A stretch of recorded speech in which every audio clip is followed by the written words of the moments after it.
Hello, bienvenue sur la Minute Agile, j'espère évidemment que tu vas bien. Aujourd'hui, je vais te parler de la certification PSPO, la version 1, car vous êtes nombreux à vouloir la passer. Donc, je vais vous expliquer un petit peu comment fonctionne l'examen et surtout, je vais vous donner un maximum de conseils pour réussir votre PSPO.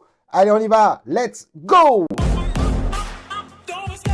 Donc forcément, si tu as envie de passer ta PSPO 1, donc Product Owner, Scrum Product Owner pour être plus précis, qui est une certification très reconnue dans l'univers professionnel, eh ben tu es sur la bonne vidéo. Donc déjà, pour t'expliquer comment se déroule cet examen, c'est 80 questions, il faut y répondre en 60 minutes maximum. Il n'y a pas un temps défini par question, mais c'est sur la globalité. Si tu ne sais pas répondre à une question, tu peux passer et tu reviendras sur cette question après. Ça, c'est très utile de le savoir. Et tu dois avoir juste sur 85% des questions, donc avoir juste sur 68 questions. Il n'y a aucun problème, tu peux sans souci avoir accès à des livres, à des notes. Et donc, je te recommande fortement d'avoir tout ça avec toi. Je te recommande plutôt d'avoir des notes en papier que d'avoir sur l'ordinateur, car le risque de switcher d'un onglet ou d'un navigateur à un autre peut être beaucoup plus perturbant. Attention cependant, il y a une petite chose à savoir. Cette certification, contrairement à la PSM1, est plus difficile. Il y a beaucoup plus de gens qui la loupent la première fois. Donc c'est pour ça, suis vraiment mes conseils pour maximiser tes chances de l'avoir une première fois, car chaque passage va te coûter 200 $.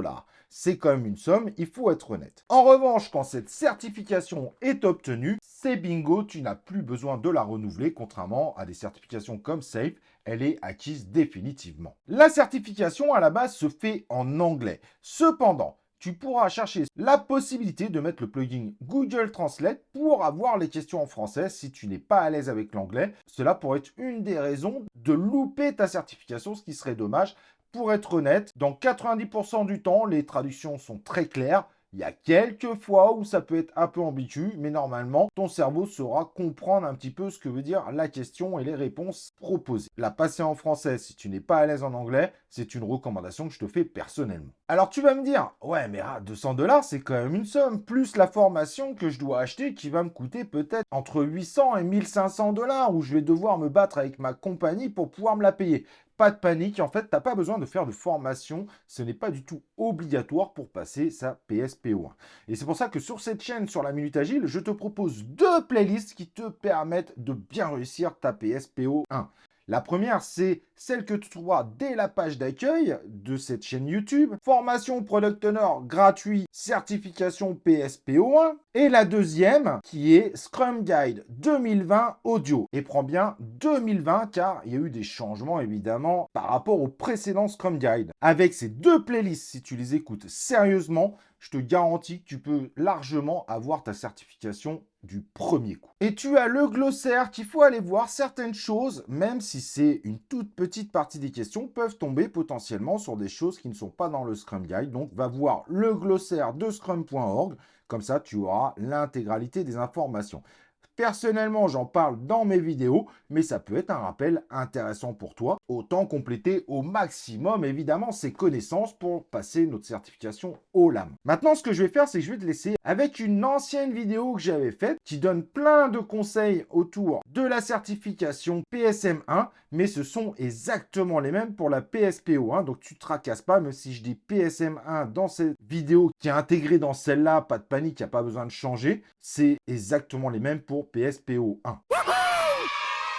Et maintenant, je vais vous donner quelques notions importantes qu'on a déjà vues au sein des vidéos, mais je vais les répéter là, parce que vous allez voir que ces notions importantes, vous allez obligatoirement les retrouver dans le test. Et donc, le fait de les voir juste avant du test, et vous pouvez même les noter dans un coin, va vous faire gagner énormément de points.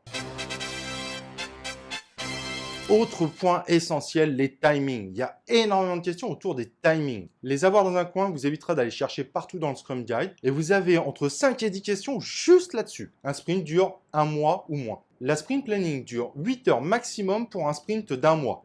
La daily scrum, c'est 15 minutes maximum. La sprint review, c'est 4 heures maximum pour un sprint d'1 mois. La sprint rétrospective, c'est 3 heures maximum pour un sprint d'1 mois. et un product backlog vit tout au long de l'existence du produit. Et voilà, j'espère que vous avez bien noté tous ces timings parce qu'en cas de stress, ça va énormément vous aider et vous avez énormément de questions sur ce type de sujet. La PSM1 n'essaye pas de vous piéger, donc toutes les réponses seront liées par rapport au timing que je viens de vous donner, qui vient directement du Scrum Guide.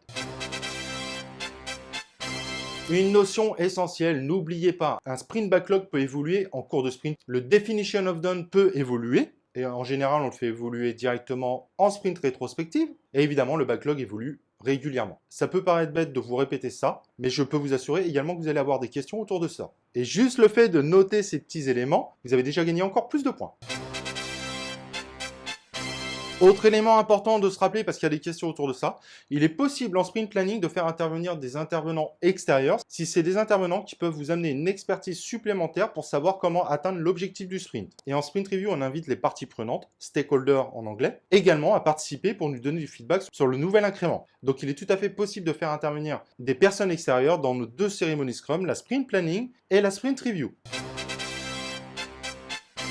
Alors quelque chose qui n'est pas forcément très dit dans le Scrum Guide, mais qui est très recommandé par le scrum.org, il faut régulièrement inspecter les artefacts et il ne faut pas attendre la sprint review. Ça peut être une question piège qu'on a de temps en temps. Et pareil, si vous rencontrez de gros problèmes, il ne faut pas attendre la sprint rétrospective pour les gérer. Et dernière notion essentielle, notez dans un coin également les 3 piliers du Scrum et les 5 valeurs du Scrum. C'est quasiment garanti que vous avez au moins 2 questions autour de ce sujet. Alors même si vous avez votre Scrum Guide avec vous, c'est relativement facile de les retrouver. Mais pour vous mettre dans de meilleures conditions, je vous recommande de mettre ça sur vos notes. Voilà, j'espère en tout cas que cette vidéo t'aidera à bien réussir ta PSPO1. J'espère avoir en commentaire que tu as réussi au possible au premier coup grâce à la Minute Agile et ça aura été pour moi une réussite de vous avoir aidé dans votre succès. N'oublie pas évidemment avant de partir de liker la vidéo pour soutenir la chaîne. N'oublie pas que tout ça est fait gratuitement, de t'abonner à la chaîne YouTube et évidemment d'activer les cloches de notification pour recevoir les prochaines vidéos de la Minute Agile. Allez, on se retrouve pour une prochaine vidéo de la Minute Agile.